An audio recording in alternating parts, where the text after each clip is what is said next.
you, thank you. Woo. Yeah, got a voice, you're right, it's got a voice. Hey, good morning, how are you? I'm so happy to be here today. So apparently I am talking about embracing the power of regenerativity. That's what it said. So I did a little Googling, and we all know what that's going to be a tough one today. We all know that regenerativity means to renew, to restore, to grow again, create something healthier, stronger, more vital than before. So I might use the word new beginnings instead of regenerativity. But regenerativity has more than just new beginnings, because it's like leveling up. So we can, in different contexts, in nature, the forests regrow after a fire. And as you know, my church is in Pasadena. We're right there by the Eaton fire. So our congregation is really having the opportunity to look at the spiritual implications of fire and regrowth. So we've done a lot of that. There's also personal growth, and I know Reverend Nancy can attest to my personal growth over the last 5 to 10 years, and going through tough times and emerging wiser, that inner power to heal and give us that strength. When it's like, Nancy, why is this happening? I don't understand. And she's just like, well, just know the truth that it's all working out for your higher good. And gosh, you were right. Spirituality is our soul's ability when we get turned away by what we hear in the news sometimes, and we get a little, I don't know about you, but I've been a little now and then, is knowing the truth, that there's something above that we don't understand. So stepping into that spirituality, that strength of our spirituality.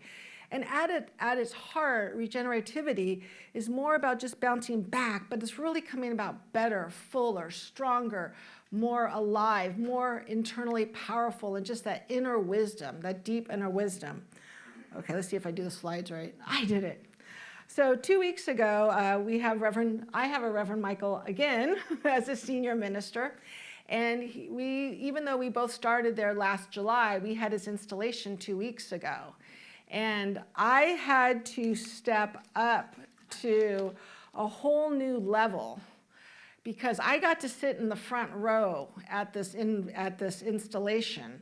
And not only was I sitting by Dr. Michael Beckwith, and as Reverend Michael McMorrow says, the bishop, Dr. Moira Fox, and then there was me and other Dr. Joanne Coleman and Reverend Michael Lattimore. I was in the front row, and I was just like, oh my God, I don't know if I belong here.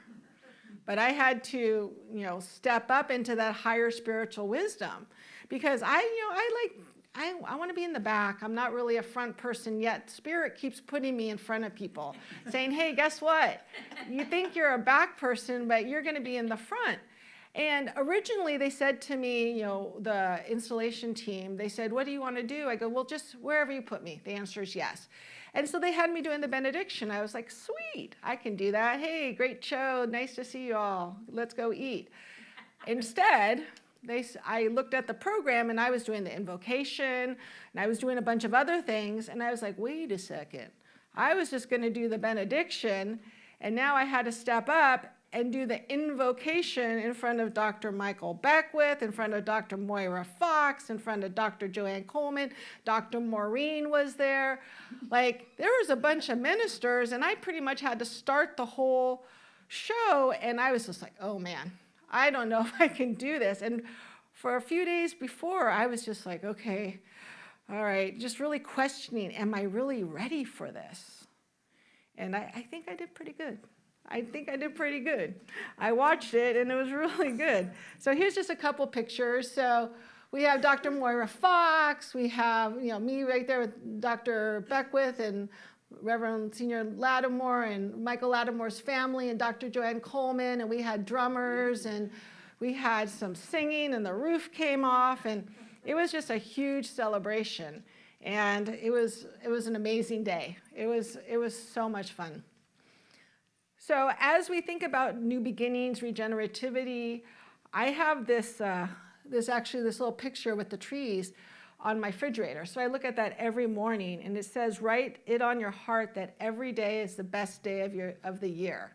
So every morning, today's the best day of the year. And that's by Ralph Waldo Emerson. So he's pretty big in our teaching, so I love that. And I also had this pink moon, which was, the full moon was April 12th, which is when Passover started and Easter. And we have our celebrations around the moon cycle. Today at 2:31, I think, is our new moon. So it's all about changes and regenerating, and the moon regenerates. And Passover was about leaving behind our limiting thinking, stepping in, releasing the judgments we have, coming out of Egypt. It's all a metaphor for that new beginnings for us. Stepping in and to clear out that excess, that what we don't need anymore. Just kind of, okay, do I need these thoughts anymore? I was teasing Reverend Nancy this morning. I'm like, I don't know, but you know what? I think I now know that I don't know, but I do know more. It's that stepping into it. So just like, Passover asks us to release, it's also a call to awaken to the new. And so, as some of you know, and have heard me talk about freedom to choose, I go into prisons, and I was there April 5th weekend, and a man was talking about how, I think my mic went up. A man was talking about how he was going to be released after being incarcerated for 50 years. Talk about a new beginning. How does one step into that new beginning after being incarcerated? He does, internet, everything, cell phones. So it's just really his opportunity to step into the new. So I really invite us all to think, but am I incarcerated in my mind? Like, what do I need to let go and step into that new? And where's there that fear, that unknowing, that struggle, that, I don't know, like, what do I need to do to release and embrace this new? And Richard Rohr, as some of us in Sangha have studied a lot, just as life, by its very nature, never stays the same, we cannot stay the same either. So it's always offering, Spirit is always offering us the opportunity to step into our highest and our greatest. And Richard Rohr talks about order, disorder, reorder. So order, I think I have a slide for this. Yes, I do. So order is the foundation. This is what I grew up with. This is what my mother's taught our family. It's kind of my comfort zone. It's like talking at this church. It's my comfort zone. I talked here for 10 years, 12 years. I was in front of this congregation. This is my family. It's very comfortable. And it's that relationship, that job. Oh, I don't want to leave my job because what if, I'm not quite happy here, but I don't want to leave it because it's what I know. So order is really that what we know. So how do we step into that unknown, that disorder? And a lot of times it's that itch, all of a sudden like, maybe there's something else out there waiting for me, or maybe there is that, you're in a relationship. And I remember Carolyn Mace said, she was saying, you want to break up with your partner, and then all of a sudden, you're just not doing it, and then you go out to lunch with a friend, and there he is having lunch with another woman, and sometimes it takes that cosmic 2x4 to get you to step into that disorder, because disorder is uncomfortable. There is this phrase, if you don't let go, you're going to be dragged. We're holding on to that branch, and I'm not going to let go, but yet it's pulling me. So it's really like, how do I step into that disorder when it's so scary? But that's where the growth comes from. That's where, we get to that next step. Well, then there comes reorder. And so reorder is when we kind of start putting it all together.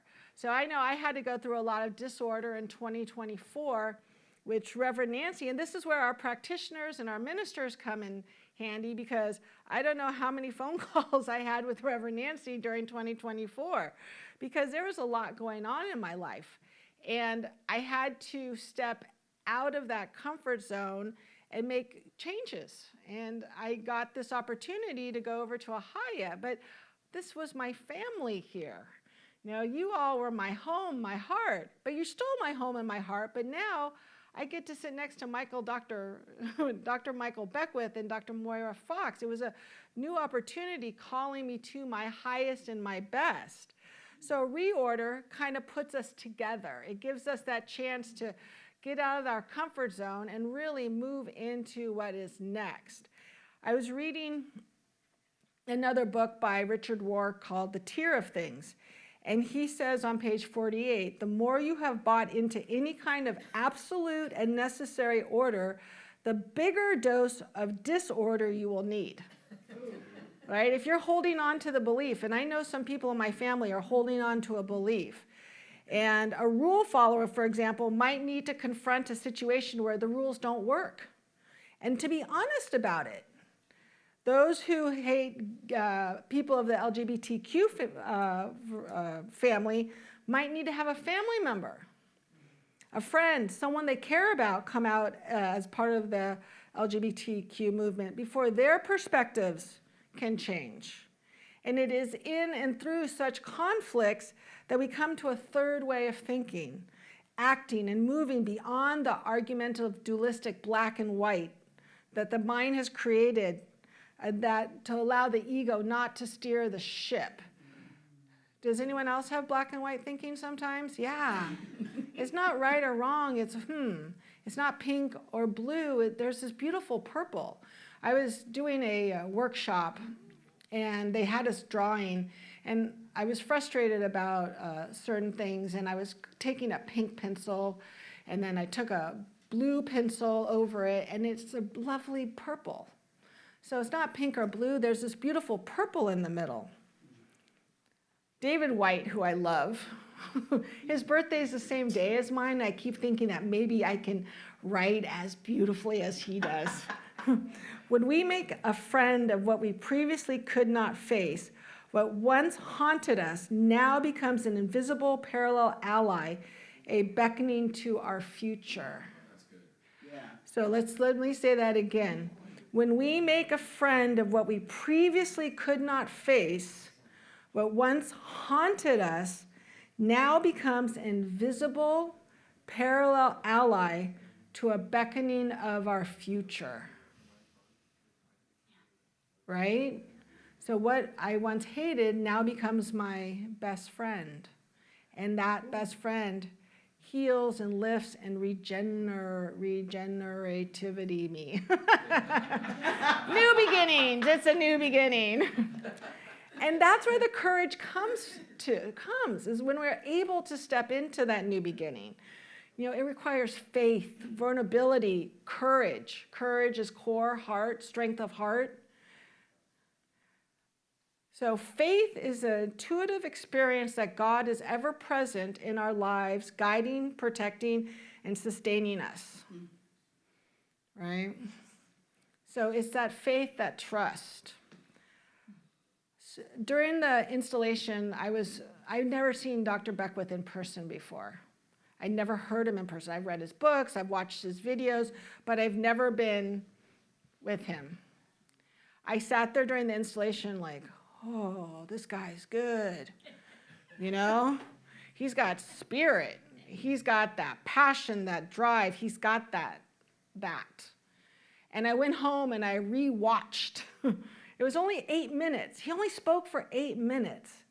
But what he said was so profound to me. And I'd listened to him before. He talks about pain pushes us until the vision pulls us.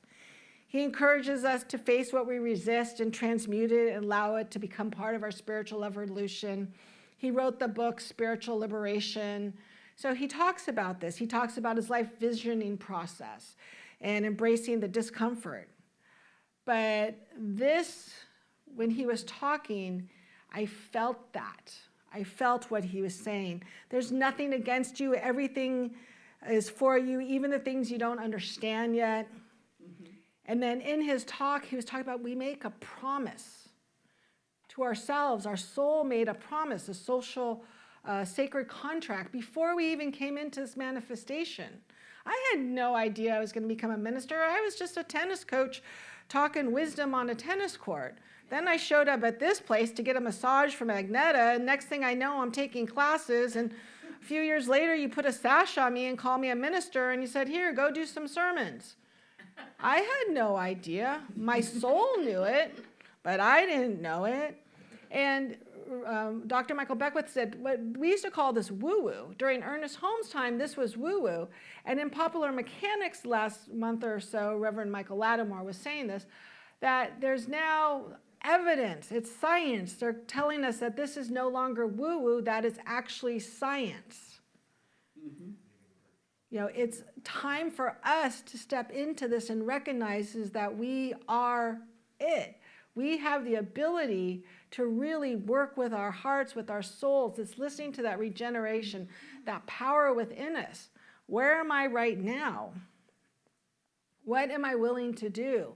Am I willing to leave the comfort zone of my church, my storefront church, with everyone I know the order of service, to go to a church in Pasadena with people I don't know, and it's big and high ceilings? Am I willing, right, Margot? Are the ceilings like really high? I have no idea how they replace the light bulbs. Am I willing to let go? It was scary. It was hard. So what are you willing to let go of? What are you being invited to rise into? Is there your greatest and best still yet to come? Reverend Nancy said, you know, at 80, she realized there's still more to do. More love, more joy. I was contemplating, wow, I don't know, am I going to make it to 80? But at 80, vibrant, joyful, smiling, this is the person you want to see when you walk into this building. What new version of yourself is trying to come forward? What is asking of you? What is mine to give to other people? What is mine to share? What is mine to speak? What is yours? I'm taking I statements, but what is yours? What are you asking? What is mine to contribute to society? What am I here to do? How am I here to make a difference? And when we make this, what's your commitment to the center? How are you rising the center to this greatest in glory? I know Dr. Mike McMorrow needs all of us to lift the center to higher and higher. It's our job, because we come to the center, to lift it to its highest and best. I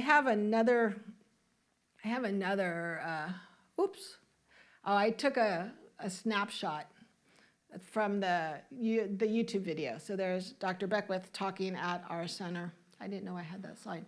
So on my refrigerator, underneath the other one, today's refrigerator day, I have the Quantum Morning Offering. So every morning, I am creating my day. I'm infecting the quantum field. Why don't you say this with me? I am creating my day. I'm infecting the quantum field.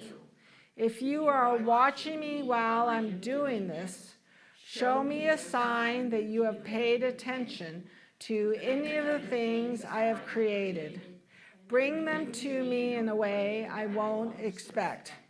Let me be surprised at my ability to recognize these things, and make it so that no doubt has come from you. Right? So it's our opportunity to create our day.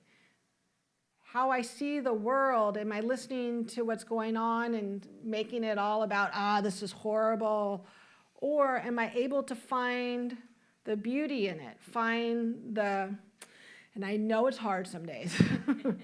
I realize that. But how can I make a difference? How can I create my day? It's my opportunity to see the world and create it.